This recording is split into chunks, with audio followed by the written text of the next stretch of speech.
Minglava MITDC official YouTube channel にကြိုဆိုလိုက်ပါတယ်ကျွန်တော်ဒီနေ့မျှဝေပေးတော့မယ့်တင်တော့ Adobe After Effects မှာ video file တွေအသံ file တွေ audio file တွေ PSD file တွေ JPEG file တွေထည့်လို့မရတဲ့ပုံစံလေးကိုဒီ video file လေးနဲ့ရှင်းပြပေးတော့မှာဖြစ်ပါတယ်ကျွန်တော်စီမှာတင်နေတဲ့ညီကောင်မတွေကတော့ကျွန်တော်တင်နေကြောင်းနဲ့တင်ပေးနေတဲ့Microsoft PowerPoint Excel PageMaker Photoshop InDesign Illustrator CorelDRAW Premiere After Effects DaVinci ဆိုပြီးတော့ဒီဘာသာရပ်တွေကို free လေ့လာနိုင်အတွက်ပေါ့နော် online မှာကျွန်တော်တို့ MITDC တင်တဲ့ YouTube channel မှာ free တင်ပေးထားပါတယ်ဒါလေးတွေကို online ကနေပြီးတော့လေ့လာနိုင်ပါတယ်နော်အဲ့လိုမျိုးလေ့လာနိုင်ဖို့အတွက်လည်းကျွန်တော်တို့ရဲ့ YouTube channel ကို subscribe လုပ်ပြီးတော့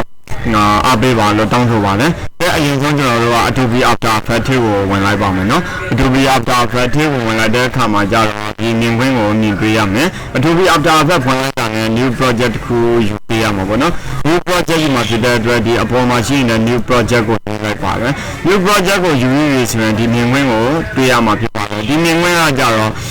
new composition တစ်ခုယူပေးရပါတယ် project တော့ရလာပြီ project မှာကျွန်တော်တို့ကcomposition အသစ်တစ်ခုယူပြီးမှတားလေကျွန်တော်တို့သိချင်တဲ့အရာတွေကျွန်တော်လုပ်ချင်တဲ့အရာတွေကိုလုပ်လို့ရမှာဖြစ်ပါတယ်။အဲဒါကြောင့်မလို့ဒီ new composition ယူဖို့အတွက်ကကြတော့အရင်ဖြစ်ပါတယ် new composition ယူမှာဖြစ်တဲ့အတွက် click တစ်ချက်နှိပ်လိုက်ပါ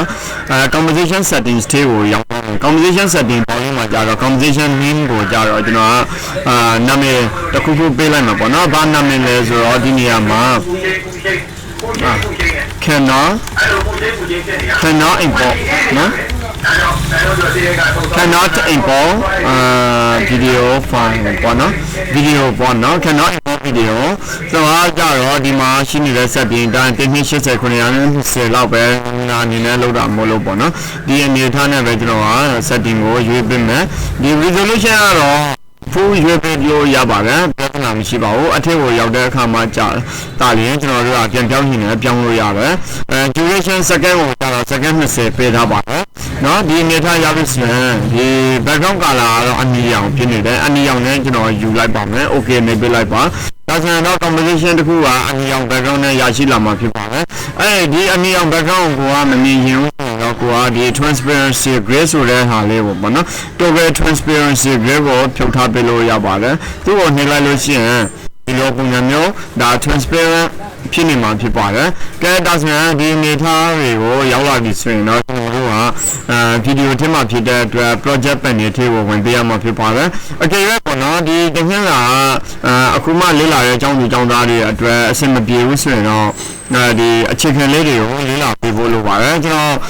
Adobe After Effects နဲ့ပတ်သက်ပြီးတော့အရင်သင်ခန်းစာတွေမှာတင်ပေးထားတာရှိတယ် Adobe After Effects CC 2021ထဲမှာအများကြီးတင်ပေးထားတယ်အခုဒီတကယ်ကကြတော့2020 version ဖြစ်ပါတယ်နော်2021ကိုအရင်ကြည့်ပြီးမှ2022ကိုလေ့လာတာကြတော့ပိုလို့ကောင်းမှဖြစ်ပါတယ်နော်ပိုပြည့်စုံလာမှဖြစ်ပါတယ်အဲ့ဒီမလို့2021ကိုမလေးလာသေးတဲ့ညီကောင်မောင်မတွေကဒီ MITDC official YouTube channel ကိုတွားပြီးတော့ဒီမှာAfter Effects 2021 Premiere 2021ဒီနှစ်မျိုးလုံးကိုလေ့လာပေးဖို့လိုပါတယ်အဲ့ကမှဒါလည်းကျွန်တော်တို့က editing လုပ်တဲ့အချိန်မှာပဲဖြစ်ဖြစ် composition တွေအသုံးပြုပြီးတော့ visual effect တွေဖန်တီးတဲ့အခါမှာပဲဖြစ်ဖြစ်ဒီ Adobe After Effects နဲ့ Premiere ကိုကောင်းကောင်းနားလည်တော့မှာဖြစ်ပါတယ်ဗီဒီယိုလောကထဲကိုဝင်တော့မယ်ဆိုရင်တော့ Adobe Premiere ရဲ့ Adobe After Effects ကအရင်ကအရေးကြီးပါတယ်ဒါဆိုရင်တော့ဒီခုနထင်မှာကျွန်တော်ကဒီ project ကို video file တွေတင်မယ်ပေါ့နော်တင်မယ်ဆိုတော့ဒီ project နေရာမှာ double click နှိပ်လိုက်မယ်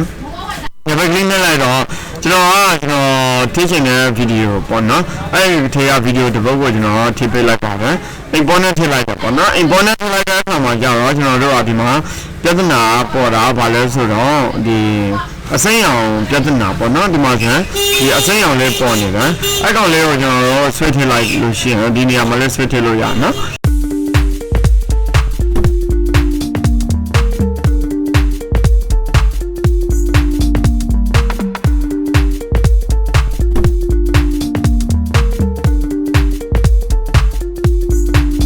ဒီနေရာမှာလည်းဆွဲထည့်လို့ရနော်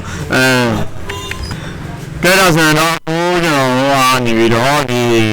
composition ထဲကို video ထည့်လိုက်ပြီးသို့မဟုတ်ဒီ timeline ထဲကို video ဆွဲထည့်လိုက်တယ်လို့လည်းပြောနော်အဲ့ခါကျတော့ကျွန်တော်တို့ကဒီ video site ကအရင်ကြီးနေတယ်နောက်တစ်ခုကကျတော့ဒီအစိမ်းရောင်ပေါ်နေတဲ့ပြဿနာပေါ့နော်အဲ့ပြဿနာတွေကိုကျွန်တော်တို့ကဘာလို့လဲဖြေရှင်းပေးဖို့အဲ့ခါကျတော့ဒီနေရာမှာရှိနေတဲ့file save ကိုနှိပ်ထားလိုက်နော် file save ကိုနှိပ်ထားပြီးတော့ကျွန်တော်တို့ကဒီနေရာမှာဆေးရမလဲဆိုတော့ကျွန်တော်ဒီနေရာမှာ you like the file ထဲမှာပို့ဆင်းမယ်ပေါ့နော်ကျွန်တော်ဒီ20နာရီမှာဆင်းလိုက်မယ်ပြီးရင်တော့ save လုပ်လိုက်မယ်နော်ဒါကျွန်တော်တို့က save လုပ်လိုက်ပြီပေါ့နော်ပိတ်လိုက်ပြီပေါ့နော်ပိတ်လိုက်ပြီဆိုတော့ကျွန်တော်တို့တွေဒီအစိမ်းရောင်ပေါ်တဲ့ပြဿနာကိုဘယ်လိုဖြေရှင်းမလဲဆိုပြီးတော့ကျွန်တော်တို့ကြည့်အောင်အတိတ်ကိုပထမဆုံးဝင်မယ်အတိတ်ကိုဝင်ပြီးရင်ဒီ preferences ကျွန်တော်တို့ကဒါ import နဲ့ပတ်သက်တဲ့ဖြစ်တဲ့အတွက် import ပြဿနာပေါ့နော်video ထည့်တဲ့ပြဿနာပေါ့နော် import ကိုနှိပ်လိုက်မယ် import ကိုနှိပ်လိုက်တဲ့အခါမှာကျတော့ကျွန်တော်တို့ဒီenable hardware accelerated decoding requires restart ကိုအမှန်ရှိဖြုတ်လိုက်ပြီးရင်တော့ဒီနေရာမှာ media disk cache ဆိုတာရှိတယ်နော်ဒီနေရာမှာ media disk cache ရှိတယ် empty disk cache ကိုတစ်ချက်ထည့်ပေးရမယ်ပြီးတော့ okay ကိုနှိပ်မယ် empty disk cache ပြီးတော့ရဆိုရင်တော့နောက်တစ်ခုက client database cache ပေါ့နော်ဒီအလေးတွေကိုလည်းကျွန်တော်တို့ကနှိပ်ပေးဖို့လိုတယ်ပြီးပြီ client cache media database ကိုနှိပ်ပြီးတော့ရဆိုရင်တော့ကျွန်တော်တို့ကဒီနေရာမှာ okay ပေးလိုက်လို့ရပြီပေါ့နော် okay ပေးလိုက်ပြီဆိုရင်နောက်တစ်ခုကကြတော့ဒီနေရာကောင်းမလဲဆိုတော့ edit ကနေပြီးတော့ patch ပေါ့နော်patch ကနေပြီးတော့ all media all memory and disk cache ကိုတစ်ချက်နှိပ်ပေးရမယ်ဒီအဲ့နေရာမှာဒီလိုမျိုးပေါ်လာပြီဆိုရင် okay ကိုနှိပ်ပေးလိုက်ပါ okay ကိုနှိပ်ပေးလိုက်ပြီဆိုတာလည်းသူကပေါ်လာပြီနော်ဒါကတော့ဖြည့်ရှင်းတဲ့နည်းလမ်းဖြစ်ပါတယ်နော်ဒီမှာကြည့်လိုက်မယ်နော်ကျွန်တော်တို့ကဒီကနေကအစားဒီကနေအဆုံးပေါ့နော်အဲ့လိုမျိုးအစားအဆုံးကိုကျွန်တော်တို့ကဒီ home key ကိုနှိပ်လိုက်ရင် keyboard ပေါ်က B ကိုနှိပ်မယ်B ကိုနှိပ်မယ်နော်ပြီးရင် keyboard ပေါ်ကဒီနေရာမှာဆိုရင်ဒီကိုလာမယ်လာပြီးတော့ keyboard ပေါ်က N ကိုနှိပ်လိုက်မယ်အဲ့ဆိုဒီဒါပါခေါ်လဲဆိုတော့ကျွန်တော် work area လို့ခေါ်တယ်နော် work area train come to work area ဒီနေရာကိုပေးမယ် right click ထောက်ပြီးတော့ train come to work area နော်အဲ့ကကြတော့ပုံလေးပေါ်သွားရင်တွေ့လားplay ကြည့်မယ်ဆိုရင် play လို့ရတယ်နောက်တစ်ခုကဒီ video site ကအရင်ကြီးနေတယ်အရင်ကြီးနေတဲ့အခါကျကျွန်တော်တို့ရဲ့ဒီ